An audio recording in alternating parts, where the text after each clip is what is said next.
The big match tonight, enfin.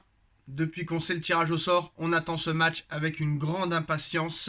Il y a une histoire incroyable entre le Paris Saint-Germain et le FC Barcelone en Ligue des Champions. Et c'est sûr et certain que ce match de ce soir va être chaud, très très très très chaud. Parce que déjà, il y a des anciens du Barça au PSG. Il y a des Français au Barça et au PSG. Il y a une rivalité grandissante entre le Paris Saint-Germain et le FC Barcelone. Johan Laporta et ses dirigeants ne s'entendent pas avec Nasser Al-Khelaifi et ses dirigeants. Donc, avant le Classico pour le Paris Saint-Germain, depuis que le Paris Saint-Germain a été créé en 1970, ça a toujours été le Classico Paris Saint-Germain-Marseille. Mais vu que Marseille, même à 10 contre 11, ne peut plus lutter contre le Paris Saint-Germain, et bien depuis, le Paris Saint-Germain a dû se trouver un nouveau rival. Et ce nouveau rival s'appelle le FC Barcelone. Bon, depuis l'ère Qatari, on va pas se mentir, il y a eu beaucoup de PSG Barcelone. Et les deux équipes sont à égalité. 4 victoires chacune. 4 victoires chacune. Avec le même nombre de matchs nuls, je crois. 2 matchs nuls chacun. Bon, nous, on se rappelle très clairement le quart de finale de Ligue des Champions avec Carlo Ancelotti en 2012-2013. 2 partout au match aller. 1 but partout au match retour. On pensait tous que le Paris Saint-Germain allait se qualifier avec ce but de Pastore à la 60e minute de jeu. Malheureusement, Léo Messi rentre et Léo Messi change un petit peu la tournure du match. Le PSG se fait éliminer en quart de finale de Ligue des Champions 2012-2013 sans perdre. Et on va se retrouver en match de poule à l'automne 2014. Le Paris Saint-Germain est dans la poule du FC Barcelone de Neymar, Messi, Suarez, la MSN, un soir de septembre 2014. Sans l'or de star Zlatan Ibrahimovic et Thiago Silva, le Paris Saint-Germain gagne au Parc des Princes 3-2 face au grand FC Barcelone. Et au match retour, le Paris Saint-Germain perd au Camp Nou 3-1. Lors de la même saison, le Paris Saint-Germain et le FC Barcelone se retrouvent dans la même saison, dans la même Ligue des Champions, en quart de finale de Ligue des Champions. Paris, beaucoup de blessés. Le Barça a beaucoup progressé entre le mois de septembre et le mois d'avril de cette année-là. Le Paris Saint-Germain ne peut rien faire. Défait au match aller au Parc des Princes, 3-1 face à une MSN injouable. Et au retour, tranquillement, le Barça gagne 2-0, va en demi-finale et va même gagner la Ligue des Champions 2015. Celui qui était sur le banc, Luis Enrique, qui est maintenant entraîneur du Paris Saint-Germain et qui va affronter son ancien club ce soir. 1 an plus tard, on se retrouve 2 ans plus tard, on se retrouve en 2017 en Ligue des Champions, plus de Zlatan, on change un petit peu d'air, nouvel entraîneur. Le Paris Saint-Germain a du mal, seulement 2e en Ligue 1. Ils ont fini 2e de leur poule en Ligue des Champions, après des matchs nuls contre Ludogorets, contre Arsenal et contre le FC Bâle où Paris avait été pas très bon. Lors de cette première partie de saison, le Paris Saint-Germain s'était renforcé, mais pas avec des joueurs forcément titulaires. On arrive lors de ce 8e de finale de Ligue des Champions en 2017 au Parc des Princes, un soir de 14 février 2017. Ceux qui ne sont pas avec leur femme vont faire comme s'ils étaient avec une femme, c'est-à-dire vivre peut-être le plus gros match de l'histoire du Paris Saint-Germain. Ce 4-0 face à une équipe du Barça considérée comme la meilleure du monde à l'époque. Le Paris Saint-Germain assassine le FC Barcelone 4-0 avec un 11 exceptionnel, que ce soit du gardien à Cavani, à Thiago Silva, à Marco Verratti et à tous les joueurs Di Maria qui étaient sur ce terrain-là. Ils ont fait vibrer le parc. Même ceux qui étaient anti-parisiens ont avoué que très clairement c'était un des plus beaux matchs qu'ils avaient jamais vus. Marcelo Bielsa avait dit à Unai Emery, c'est l'un des plus beaux matchs que j'ai jamais vus. Même des footballeurs qui ne sont pas pour le PSG avaient vraiment dit que cette masterclass qu'avait fait le Paris Saint-Germain contre le Barça, cette victoire 4-0, avait impressionné le monde entier face à une équipe du Barça au complet. Que ce soit en défense, au milieu de terrain, en attaque, tout le monde était là et le Paris Saint-Germain a atomisé le FC Barcelone 4-0.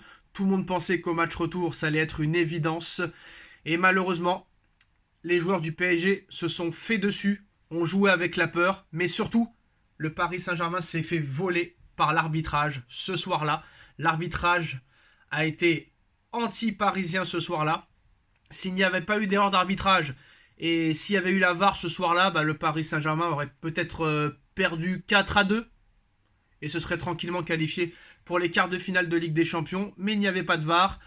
Et l'arbitre qui avait arbitré ce soir-là n'a plus jamais réarbitré en Ligue des Champions. Le PSG perd ce match 6-1 grâce à un arbitrage catastrophique. On se rappellera tous l'un des plus grands vols de l'histoire du football, avec peut-être le Barça-Chelsea de 2009. Mais quoi qu'il en soit, même si l'arbitre a 95% des torts, et c'est à cause de 95% de ses décisions qu'on n'a pas réussi à aller en quart, c'est vrai que Unai Emery et tous les joueurs sur le terrain s'étaient un petit peu chiés dessus.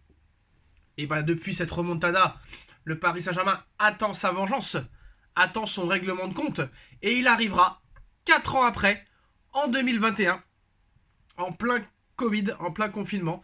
Le Paris Saint-Germain prend sa revanche sur le FC Barcelone en 8e de finale de Ligue des Champions 2021 face au Barça de Messi, au Barça de Griezmann, au Barça de Ousmane Dembélé. Le Paris Saint-Germain gagne 4-1 au Camp Nou avec un triplé de Mbappé avant de faire match nul, un but partout au match retour. Paris prend sa revanche et Paris file en demi-finale de Ligue des Champions qui s'inclinera face à Manchester City. Et le Paris Saint-Germain et le FC Barcelone se retrouvent ce soir. Et il y a beaucoup de choses à dire. Ousmane Dembélé, qui était au Barça l'année dernière et qui va jouer contre son ancien club ce soir.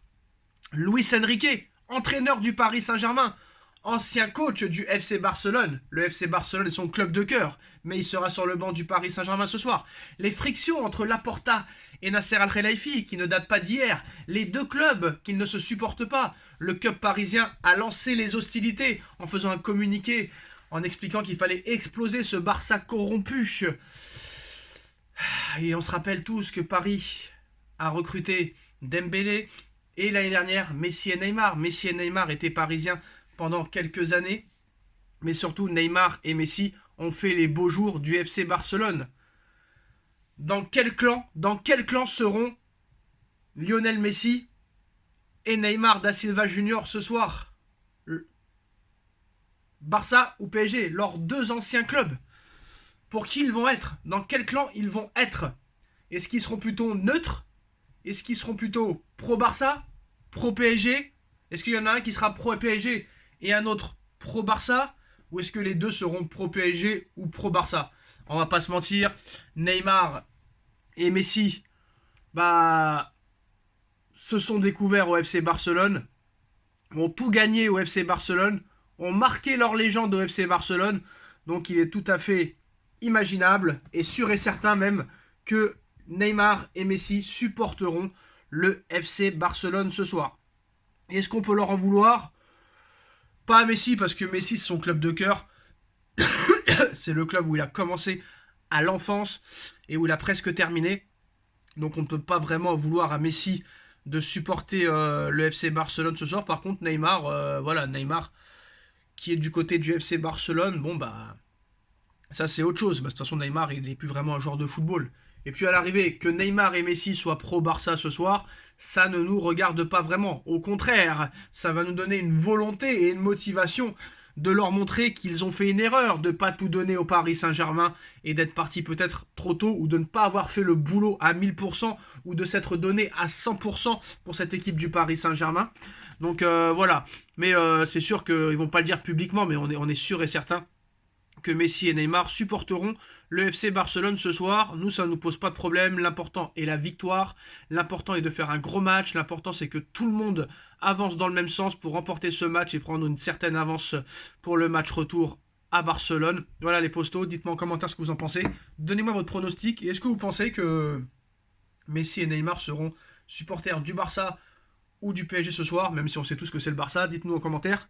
Et on se retrouve après pour le débrief après le PSG Barça, en espérant débriefer une belle victoire du Paris Saint-Germain. Tchuss.